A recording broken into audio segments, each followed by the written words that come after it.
जो भारतीय इस्लाम के बड़े धुरंधर ज्ञानी लोग अपने मतलब जिनको लोग भी ज्ञानी मानते हैं, वो खुद भी कहते हैं ज्ञानी है।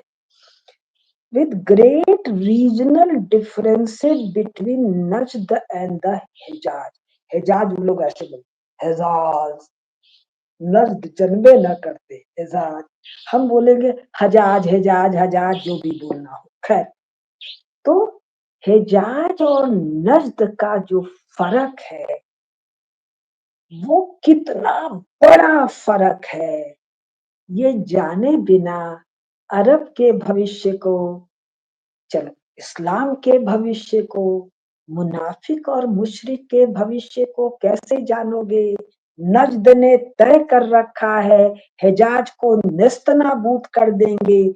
नेस्तनाबूद करने के 2-3 पूर्व में प्रयास हो चुके हैं, वर्तमान प्रयास जारी है।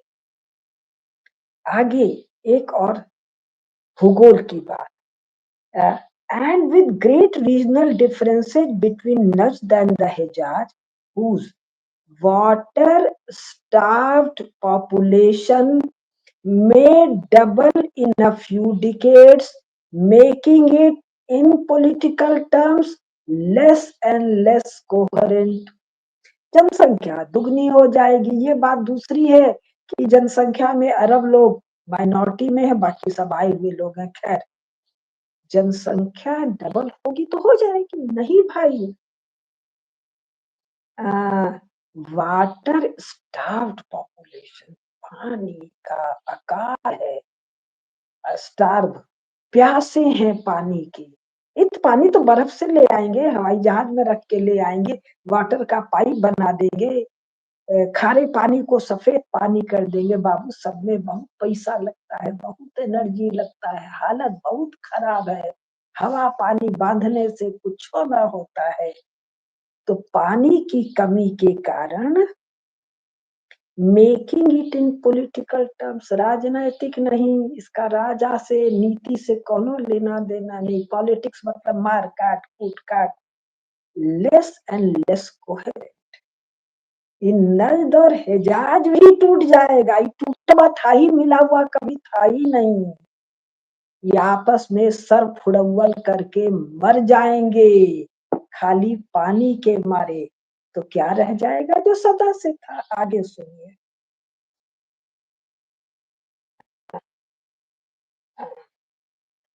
The new Saudi strategy is to use oil revenues to diversify the economy and build the world's largest sovereign wealth fund as the investment engine for development। अब तेल ताल का तो भविष्य बचा नहीं, तो दुनिया का सबसे बड़ा sovereign fund बनाएंगे।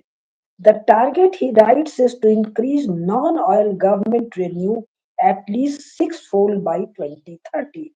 Nevertheless, even if the kingdom achieve all or part of this goal, and that is very doubtful, कुछ होना होना है, it is safe to say that Saudi Arabia's geopolitical power has at best peaked। है कि चल दिया, आगे बढ़ दिया। इसका मतलब क्या? इसका मतलब अब बाबू साहब ढलान पर हैं। कौन बाबू साहब? सऊद लोग। सऊद लोग कौन है? वहाबी लोग हैं, जिनको 1932 में ये अंग्रेज सब खड़ा किए।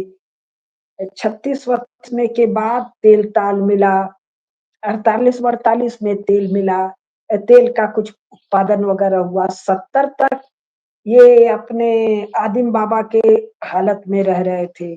73 के बाद जब दाम बढ़ा है, 70-72 का फोटो निकाल के देखिएगा, मक्का का, मदीना का, रियाद का। ये सऊद बाबू लोग जो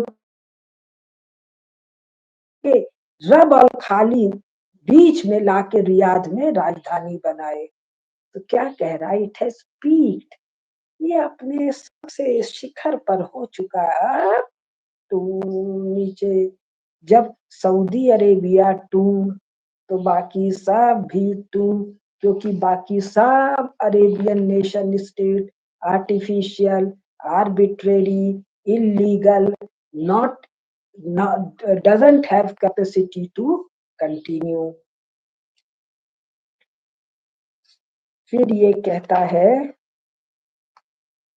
एक आध और 16 पे, कुर्दिस्तान, हम लोग तो कुर्दिस्तान का नाम नहीं सुने, कुछ कुर्द लोग का नाम सुने हैं। असली स्थान कौन है? हिंदुस्तान स्थान, कुर्दिस्तान कुर्दों का स्थान। तो Kurdistan will ultimately provide the long-term geopolitical battleground for Turkey versus Iran. अरब लोग का तो जय जय सीताराम। अब दो और कौन है? एक है तुर्क लोग, अरब अलग है, तुर्क अलग है, और वर्सेस ईरान, ईरानी लोग, पारसी लोग, सफाविद लोग अलग हैं। So Kurdistan will ultimately provide a long-term geopolitical battleground for Turkey versus Iran, something that is a revival of the Ottoman Safavid imperial conflicts of early modern history. फिर कह रहे हैं Iran, पहले सब पढ़ दें फिर सब कुछ सुना देंगे। Iran with a civilizational sense of itself, Persia, ये जो सब बद्दू फद्दू सऊदी अरेबिया, लेबनान, उबनान, कुवैत, फुवैत वाले, इराक वाले, बगदाद, दमिश्क वाले, कहाँ के जाहिल, कहाँ के गवार, कहाँ के सब चले आए, और ये तुर्की सब सेंट्रल एशिया से आए हुए कबीला सब ईरान, हम लोग आ रहे हैं, हम लोग पुराने साम्राज्य वाले हैं। Iran with a civilisational sense of itself, पहला is not to itself to no less a degree than China or India will not dissolve like the artificial states of Levant and other parts of the Arab world. ये इतनी जल्दी फुस नहीं होगा जितनी जल्दी सब अरब स्टेट फुस हो जाएंगे। सऊदी अरेबिया, दो यमन, यूएई, फिर उधर कुवैत, फिर उधर लेबनान, सीरिया, जोर्डन, इराक, फिर ईरान, ये सब फुस हो जाएंगे। ईरान अभी टिकेगा, बताएगा वो बाद में फुस होगा। फिर मनुष्य तो रह ही जाएंगे, किस रूप में फुस हो जाएंगे? जो इनकी आज की आइडेंटिटी है। आज की आइडेंटिटी क्या है? मियाँ का कसबल निकल चुका है। मियाँ का कसबल था ही नहीं। मियाँ क्या है? Artificially reconstructed civilization by someone else for his own personal interest. His interest has gone, so artificiality is of no use, so it will dismantle.